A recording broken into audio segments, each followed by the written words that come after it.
nyewa private jet, belum lagi dugemnya. Bukan kita nggak dengar itu, pasti DKPP tahu. Nggak mungkin nggak tahu. Belum wanitanya. Apa urgensinya? Pemilu juga belum besok paginya. Ini masih tanggal 11 Januari, berangkatnya 10 Januari, masih sebulan lagi pemilu. Pedalaman mana yang ada di Bali? Semua bisa pakai darat. Gak ada yang harus pakai private jet. Kalau pesawat ini pesawat sewaan untuk monitoring gitu, bukan ngangkut ya, tapi untuk monitoring namanya logistik, Mbak. Kalau logistiknya gagal, 14 baru gagal, siapa yang akan diminta tanggung jawab? Iya, berarti itu emang untuk keperluan Memang gitu, bukan untuk memastikan bahwa surat suara, terutama surat suara formulir itu terkirim secara ini tepat waktu. Kami nggak mau resiko, Mbak. Ya ini udah masuk pada semacam hedonisme yang bodoh itu kan. Dan itu kan itu petugas negara. Lain kalau dia pengusaha ya dia bermewah-mewah lah. Kan orang curiga lu dapat gaji berapa sehingga bisa beli jam miliaran rupiah tuh. Dapat gaji berapa sehingga harus pakai gas per Louis Vuitton itu. Assalamualaikum warahmatullahi wabarakatuh. Kembali lagi di channel Prayoga Muhammad. Gimana kabar kalian semua? Semoga baik-baik saja ya dan dilancarkan segala rizkinya.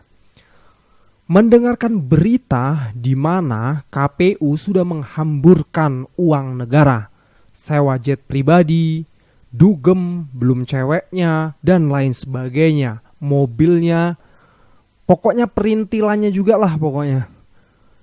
Tentu hal ini membuat sakit hati rakyat, di mana mereka digaji, dibayar untuk mengelola uang itu sebagai jaminan untuk mereka mengabdi yang serius menjaga kotak suara. Yang dimana kemarin kita tahu ya, Pilpres kemarin kayak mana, kita semua tahu lah. Tapi setelah itu terbongkar teman-teman semua, wow ini bikin sakit hati lah pokoknya, bikin sakit hati rakyat. Kenapa kok seperti itu ya? Gila kali ya. Hedonisme yang goblok ini kalau menurut gue pribadi ini. Gila. Ngomongnya arjen-arjennya di mana? Ke Bali, pakai jet pribadi sewa. Dan kalau ditanya ya kan ini cuman Oke teman-teman semua, nanti juga ada komentar dari Bung Rocky Gerung ya. Sepertinya gregetan juga nih Bung Rocky Gerung dengarnya. Langsung aja kita lihat videonya. Nyewa private jet, belum lagi dugemnya. Bukan kita nggak dengar itu, pasti DKPP tahu. Nggak mungkin nggak tahu. Belum wanitanya. Soal penggunaan pesawat pribadi, pesawat charteran untuk yang kita charter itu tujuan utamanya adalah untuk memastikan konsolidasi logistik dalam kepemiluan ini bisa dicapai dengan baik. Jadi tujuannya memang itu. Apa urgensinya? Pemilu juga belum besok paginya. Ini masih tanggal 11 Januari, berangkatnya 10 Januari, masih sebulan lagi pemilu. Pedalaman mana yang ada di Bali? Semua bisa pakai darat. Gak ada yang harus pakai private jet. Dengar ya kalian semua ya. Gak ada urgensinya gitu loh.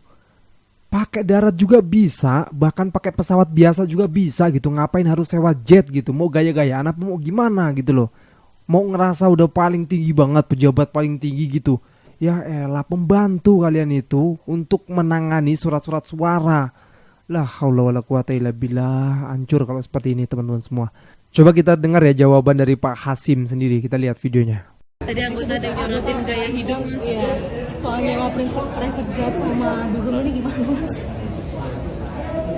Ada komentar sedikit nggak mas? Atau keterangan tertulisnya bakal disampaikan apa? Segera. Tapi itu gimana mas? Soal gaya itu mas? Beneran tadi nggak sih mas yang gaya hidup tadi disinggung kayak jet sama mobil pribadi gitu-gitu. Kalau pesawat ini pesawat sewaan untuk monitoring gitu, bukan ngangkut ya, tapi untuk monitoring namanya logistik, Mbak. Pengadaan logistik kita cuma 75 hari loh. Dan yang bertanggung jawab KPU, Mbak. Kalau logistiknya gagal, 14 baru gagal, siapa yang akan diminta tanggung jawab? Iya, berarti itu emang untuk keperluan Memang gitu, bukan untuk memastikan bahwa surat suara, terutama surat suara formulir itu terkirim secara ini tepat waktu. Kami nggak mau resiko, Mbak. Yang unitnya ada berapa? Aduh, saya detailnya nggak tahu nih, Mas. Detailnya nggak tahu. Kan itu untuk kemana-mana seluruh Indonesia. Kalau misalkan ada laporan yang kayak Ya untuk kemarin pemilu itu. Tahu nggak teman-teman? Pengadaan logistik itu cuma 75 hari. Siapa yang nggak spot jantung? Kalau gagal siapa yang dituduh gagal? Yang tadi sama yang mobil disinggung Bu Rizka ya Mas ya. Mobil namanya dinas. Oh iya, semua akan kita respon, kita berikan jawaban. Itu ya, Mbak. Sorry ya. Oke deh Mas, makasih. Untuk tahun depan 2025 tidak ada lagi pilkada mau ini, kita kecilkan saja ketua. Jangan lagi miliar-miliar triliunan. Nah, ini akhirnya bukan apa-apa. Kaget ini. Punya uang 56 triliun tuh kaget. Akibatnya ada yang udah kayak Don Juan nyewa private jet, belum lagi dugemnya. Bukan kita nggak dengar itu, pasti DKPP tahu. Nggak mungkin nggak tahu. Belum wanitanya. Oleh karenanya kalau anggaran 2025 ini untuk tahun depan 2025 tidak ada lagi pilkada mau ini, kita kecilkan saja ketua. Jangan lagi miliar-miliar triliunan. Kita kan belum bahas pemilu serentak. Sekarang sudah ada pilkada serentak. Dan tahunnya sama. Lalu 4 tahun ini ngapain aja mereka? Coba bayangkan tuh. 4 tahun dengan anggaran yang ada bulak-balik ke Jakarta. Belum lagi yang mengadakannya pusat ini sering ada rapat sana rapat sini. Rasa-rasanya kalau memonitoring logistik itu nggak harus juga sih pakai jet pribadi. Beliau mengatakan juga cuma 70 hari, ya itu tugas kalian gitu loh. Itu tugas mereka kan sudahan kan. Dan mereka juga kan punya tim banyak di seluruh Indonesia. Masa iya sih dengan waktu 75 hari harus pakai private jet gitu loh. Belum tadi yang dikatakan kan harus dugemnya lah, ceweknya. Uang segitu banyak triliunan ya, 56 triliun. Apa nggak kebesarannya? Kebesaran banget itu. Tentu kaget sekali itu melihat uang segitu banyaknya. Aduh. Oke teman-teman semua, kita lihat ya komentar dari Bung Rocky Gerung. Terasa bagi saya KPU ini semacam kena culture shock. Tiba-tiba ada uang banyak, lalu borong mobil mewah, lalu borong apartemen. Bukannya dia bekerja untuk memastikan bahwa skrutinisasi itu, persyaratan itu dipenuhi, tapi dia justru berleha-leha dengan uang yang dibayar oleh rakyat melalui APBN yang berapa ratusan triliun itu 70 triliun, 76 triliun ya. 76 triliun. Ya, jadi mereka ini ya kalau mereka menggunakan uang sendiri nggak ada masalah, tapi kan ini semua menggunakan uang negara, itu persoalannya. Dan yang menarik misalnya ketika mereka menyatakan bahwa ini untuk kepentingan logistik yang mendadak begitu, yang penting harus segera sampai. Tapi kemudian yang menarik kan mereka kemudian ada yang bertanya, kalau ke Bali itu apa urgensinya menggunakan pesawat pribadi? Apakah ada daerah-daerah yang terisolir? Dan yang menarik itu kebetulan kemarin itu mereka rapat kerja juga dengan Menteri Dalam Negeri, dan Menteri Dalam Negeri ada keperluan di Bali, jadi dia izin duluan, dan itu dia menggunakan pesawat komersial pada pukul 6 sore dan dia harus meninggalkan rapat dengan Komisi 2. Ini yang namanya gaya-gayaan atau bumpungisme itu, atau moral hasad. Karena menganggap bahwa seolah-olah ini KPU ini jadi barang yang sangat penting, ditunggu oleh semua caleg, ditunggu oleh semua partai. Jadi mereka merasa mereka pejabat tinggi. Padahal dia itu adalah teknikus, itu cuma tukang ngumpulin suara atau tukang bikin kotak suara kan. Kan nggak ada kepentingan lain KPU selain menjadi petugas teknis. Bagaimana petugas teknis bolak-balik dengan jet pribadi? Kan dia punya aparat untuk ditaruh di daerah-daerah dari awal, kan ada KPUD segala macam. Jadi kelihatannya memang kemewahan itu ingin dikonsumsi secara berlebih justru oleh pejabat-pejabat tinggi KPU. Ya, tapi saya kira ini ada faktor yang kita bisa jelaskan mengapa kemudian mereka berlaku seperti itu.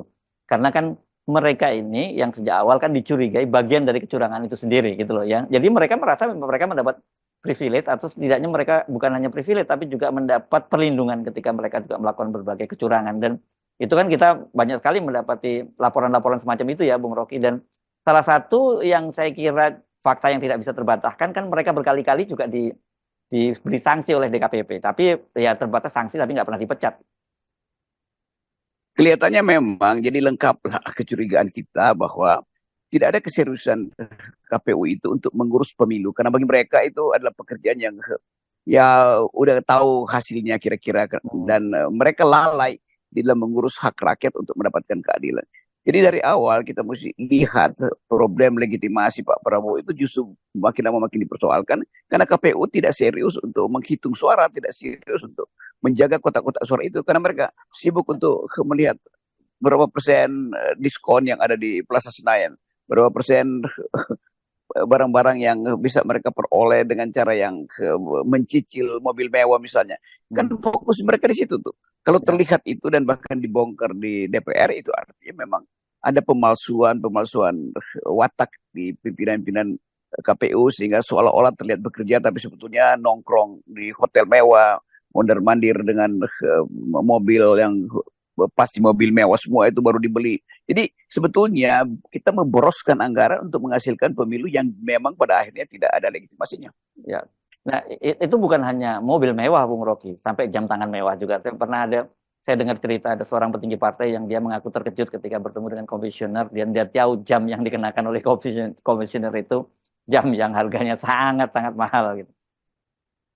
Ya, kita nggak ngerti itu jamnya buat apa, buat menunjukkan bahwa di lengannya itu ada semacam sesuatu yang bergelantungan dan orang akan fokus pada jamnya. Sama seperti orang fokus pada cincin seseorang itu tanpa kan apa pentingnya itu jam itu kalau dia ketua KPU, kalau dia adalah petugas KPU, kan yang lebih penting adalah dia meyakinkan kotak-kotak suara itu akan dijamin, perhitungan suara itu juga akan dimaksudkan untuk melayani keadilan. Jadi kalau itu dipamerkan itu artinya fokus dia itu bukan pada keadilan tapi pada kemewahan. Ya, bukan hanya cincin loh. Ini yang saya dengar juga sampai pemantik rokoknya pun itu harganya itu sangat mahal. Udah sampai sebegitu levelnya. Jadi saya ketika kemudian di Komisi 2 DPR itu bicara soal itu gaya seperti Don Juan dan sebagainya, saya nggak terkejut gitu. Ya ini udah masuk pada semacam hedonisme yang bodoh itu. Dan itu kan itu petugas negara. Lain kalau dia pengusaha jadi bermewah-mewah lah. Kan orang curiga lu dapat gaji berapa sehingga bisa beli jam miliaran rupiah tuh. Dapat gaji berapa sehingga harus pakai gas per Louis Vuitton itu. Dan semua itu kan memang kita bisa lihat sekarang bahwa pejabat-pejabat penyelenggara pemilu ini itu kita langsung bisa lihat cara dia berdandan, betul-betul ada kelebihan uang di situ. Padahal itu bukan uang yang harus dimewah-mewahkan tuh. Nah, ini sebetulnya yang terlihat bahwa KPU itu udah jadi semacam orang nyari kerjaan, bukan lagi orang yang ingin memperbaiki negara melalui sistem pemilu yang adil, jujur, dan rahasia. Terus terang gue sebagai rakyat biasa jijik sih ngeliat ini ya. Memalukan ini, kalau menurut gue pribadi memalukan. Buat apa sih uang kayak gitu, buat mewah-mewahan. Lu agak keren, nanti juga lu bakalan mati dan dimintain pertanggungjawaban. Bagaimana jika nanti lu dimintain pertanggungjawaban di akhirat? Kan itu namanya mempersulit diri lu sendiri. Tapi mungkin lu gak pikiran nyampe ke situ sih ya. Pokoknya yang penting hidup enak, hedon gitu kan. Bisa sewa jet pribadi, pakai jam tangan keren ya kan. Ada cincin, mobil mewah, rumah bagus. Aduh, astagfirullahaladzim. Oke teman-teman semua, kita doakan ya semoga itu tadilah, kembali lagi, semoga pemimpin negeri ini menjadi pemimpin yang amanah. Tidak malah justru memboroskan anggaran untuk hal-hal yang gak penting. Yang justru malah kita sendiri sebagai rakyat jijik ngelihatnya. Oke teman-teman semua, gue rasa cukup ya. Jangan lupa untuk berikan komentar di bawah ini. Jangan lupa juga untuk like, subscribe channel ini. Sekian dari gue, Prayoga Muhammad. Wassalamualaikum warahmatullahi wabarakatuh.